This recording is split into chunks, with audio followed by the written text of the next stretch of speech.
حي على الفلاح.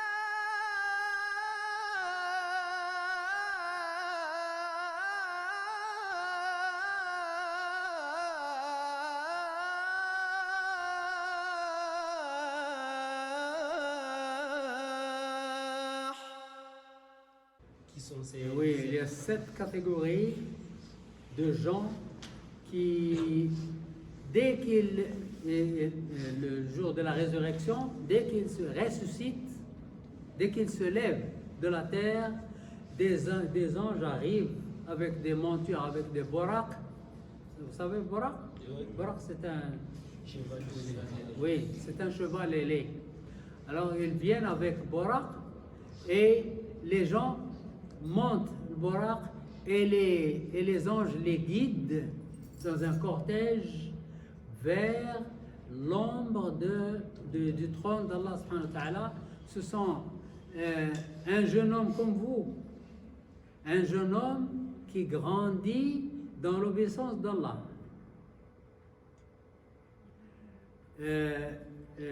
Un homme comme Youssef, رجل دعته امرأة ذات منصب وجمال.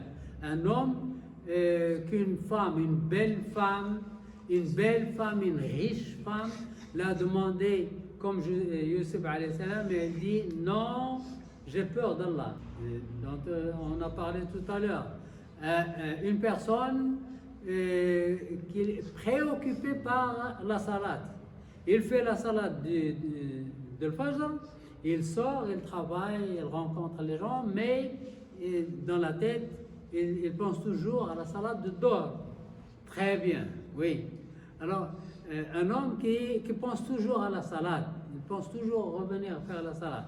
Et puis, un homme qui donne un sadaqa avec la main droite, et que la main gauche ne sait pas ce qu'il a donné, c'est-à-dire il donne la sadaqa en secret entre lui et Allah, pas devant les gens. Oh, mais viens, donne, tiens. Non.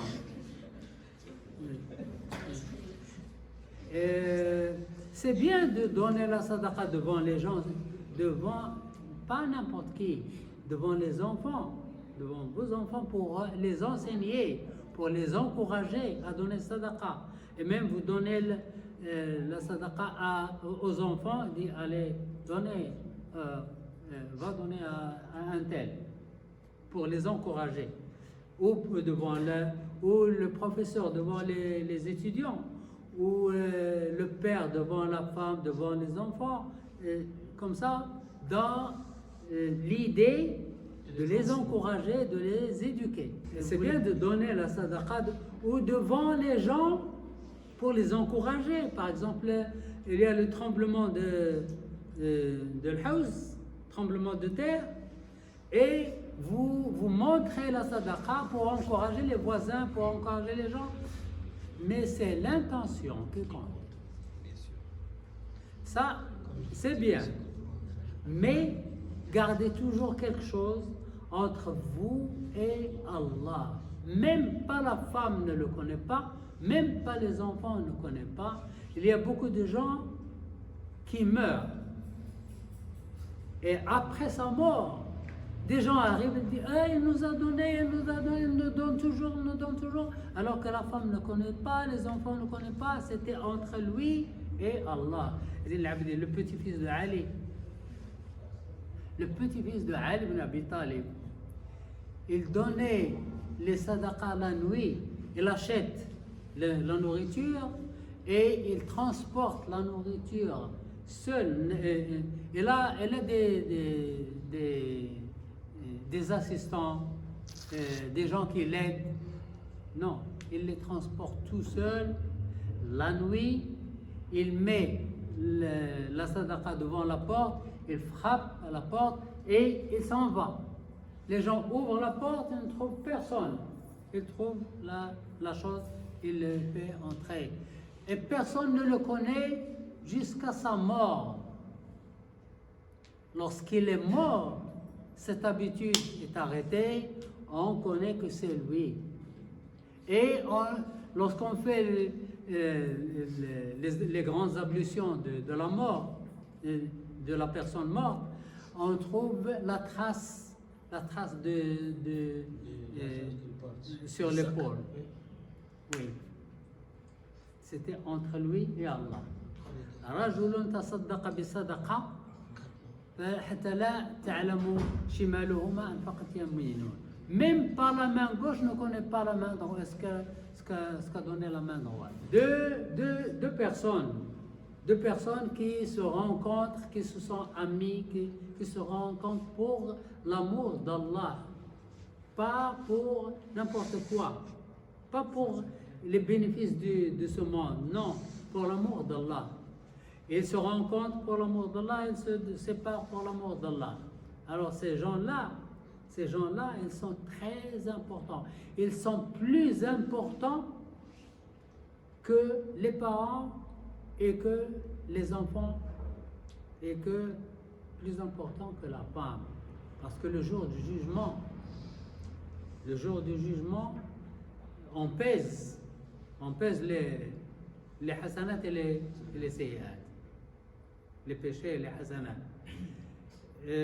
S'il y a beaucoup de hasanat, on va au paradis. S'il y a beaucoup de sayyiat, on va à l'enfer. Mais si la balance est égale, il n'y a pas un hasana de plus pour aller au paradis, il n'y a pas un péché de plus pour aller à l'enfer. Allah dit, voilà, ta balance est égale, il faut chercher un hasana pour aller au paradis. Il cherche, il va chez sa mère. Oh ma mère, je sais que tu m'aimes beaucoup. Je sais que tu m'aimes beaucoup. Je sais que tu es prêt à te sacrifier pour moi. Mais aujourd'hui, j'ai besoin d'un hasana. Elle dit, oh mon fils, hélas, moi aussi j'ai besoin de cette hasana. Je ne peux pas te le donner. Aujourd'hui, je ne peux pas. Dans la vie, oui, mais aujourd'hui, je ne peux pas. Le père dit la même chose, la femme dit la même chose, les enfants disent la même chose. Il tourne, il ne trouve personne qui lui donne un hasana. Il revient chez Allah, tête basse. Il rencontre son ami. Les deux personnes qui se rencontrent pour Allah. Il rencontre son ami. Il dit, qu'est-ce que tu as? Il dit, j'ai besoin d'un hasana, j'ai cherché partout, personne ne me la donne. Il dit, tiens, moi j'ai besoin de beaucoup de hasanat, je vais à l'enfer de toute façon, parce que j'ai besoin de beaucoup de hasanat. Alors, prends un hasanat de moi, de toute façon, je vais à l'enfer. Prends ce hasana et va au paradis, moi je vais voir ce qu'Allah subhanahu wa ta'ala va faire de moi. Il prend le hasana et il court vers Allah. Il dit, voilà mon hasana. Allah subhanahu wa ta'ala, il sait tout. Il dit, qui te l'a donné? Il dit, c'est mon ami. Nous étions amis dans le mont Tiba. Nous allions ensemble à la mosquée. Nous discussions de la religion.